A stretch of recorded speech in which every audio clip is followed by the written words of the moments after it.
Chapter 10.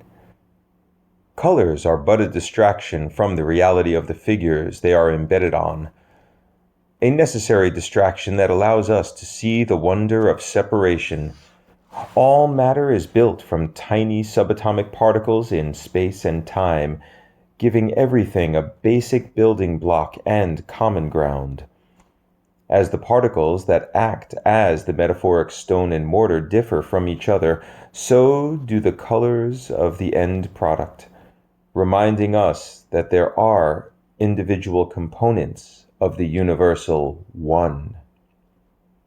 These were Jean's thoughts as she took notice of the colors of the setting sun, how the light was broken up on the horizon to make a brilliantly soft tone that Crayola could call Sunset's Delight. She paid close attention to the beauty of the heavenly colors, allowing them to work their magic inside of her. They dissolved the confusion and pain that plagued her mind. Exquisite wonder, atmospheric grandeur. She rode into the sunset on her legs.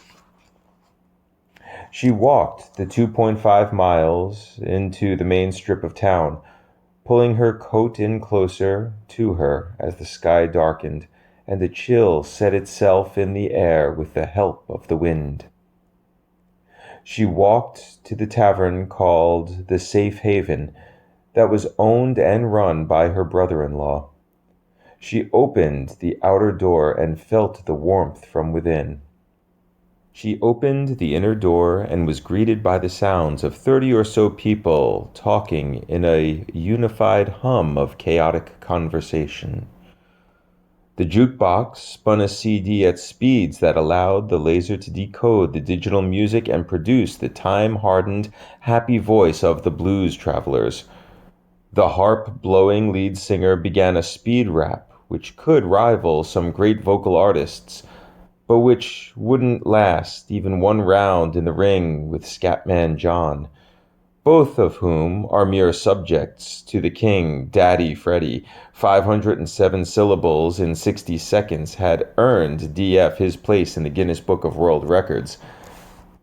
There was something about the accompaniment of music that made garbled speed speech more understandable, even if the words couldn't be defined with beginning and ending points. When the music was behind them, the emotion was still clear. The Haven had a festive mood within its walls. She found an empty place at the bar and sat waiting. Vinny was tending the bar and called to her from his service station a few feet away. "Howdy, Jeannie," he called, waving a bottle of tequila with his hand. "Where's John?" He filled 2 shot glasses. "Long story," she called back. Replacing the bottle to its place among its own kind, he wiped his hands and approached her, pulling a Corona out of the cooler beneath the bar. He opened it and placed it in front of her.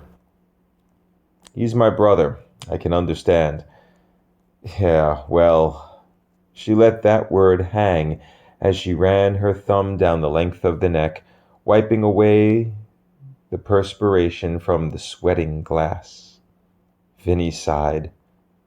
"Look, I'm kind of busy, but if you want to talk about it, just whistle," he said. "I will." Vinny smiled a grin that both he and her husband shared. She smiled as he turned back to his work.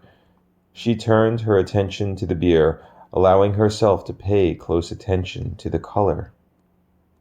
John Popper belted out his black and red notes, and the room was suddenly without pre-recorded music.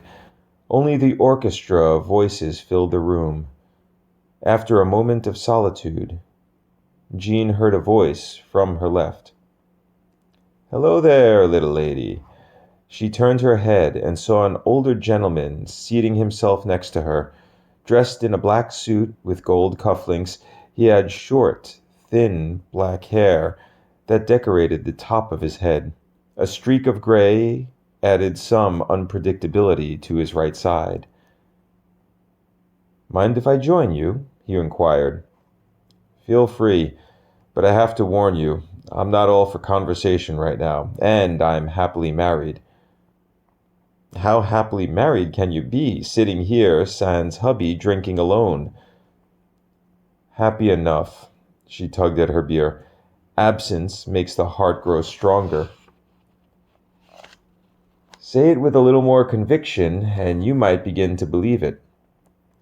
She put her beer on the bar and turned to him. I do believe it. If you do believe that, then why are you drowning your obvious sorrows here? I'm not drowning my sorrows, just lightly watering them. Add a little sun and they'll start to grow. He downed the remainder of his scotch and signaled Vinny for another. Can I get you a drink? Before she could answer, the jukebox started up again with a classic ballad by Rich Coulter. The tragic song was a guitar solo with Rich singing out the sad words of Faceless Lover. The crooning seemed overdramatic to Jean. The song was written and recorded 1 year before she was born. She had heard it countless times on oldie stations. Each time seemed cheesier than the last. If she had known how the great Rich Coulter met his demise a mere week before her birth, she might have had a greater understanding of what happened next. She looked back to the bar and saw another Corona standing tall next to its half-emptied brewery brother. The man had another scotch on the rocks in his hand, and after the first sip, continued with the inquisition. So why are you here alone? Long story, she repeated. Well, I'm not going anywhere. Sometimes it's best to let out your problems to a stranger. She has the voice of the wind and the grace of a dove. Where are you, my Melanie? Have you seen my dear love? The alcohol must be working quick. She blinked her eyes wide, turning to the gentleman beside her. I just don't think that he's the same man I married. He's changed. We all do. Change is a side effect of growth. Not like this. He's someone different now. He has an attitude that wasn't there before the accident. She has the soul of the gifted few. I raised to sleep to be with you, to hold you and love you and gaze into your eyes. But you leave me once the sun begins to rise, left alone here again with my darkened tears, hoping that I'll find you, my Melanie. The man had been speaking to her, but the words of the song were all she heard. She turned her head suddenly toward him. You have to try to remember the good times you've had in the past. You have to remember the reason why you married him. You have to remember. She turned forward and closed her eyes. That's it, the man continued. You have to remember. She remembered. She thought back and saw images that were not her own memories. She saw a man running from death. She saw the darkness of night at heights she couldn't perceive. He collapses, exhausted, ready for the end of his life, crying for unfulfilled dreams. The mist that's rising around him emits the sound of struggles. He's not dead and stands to meet the shadowy figure emerging from the black. The lull of the waves below rushed up to him, all the while that damned song is droning on. My darling Melanie, my faceless lover.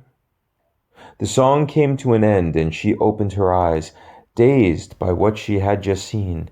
She realized that her panties were soaked. Suddenly horny and alive, she decided that she had to get back to the house. She looked at the gentleman. Thank you, she said, downing 3/4 of the second beer and then standing to put on her coat. Just doing my job. I'm an off-duty marriage counselor. She zipped up her jacket and grabbed his shirt, pulling him into a lip lock. releasing some of the sexual energy. She found she didn't care if Vinny happened to catch a glimpse. She had kissed him with twice as much passion in the past. She pulled away from him to see a stunned and bewildered doctor reach for his scotch on the rocks. "Thank you," she said again. "You are more than welcome," he said, taking in the whole glass.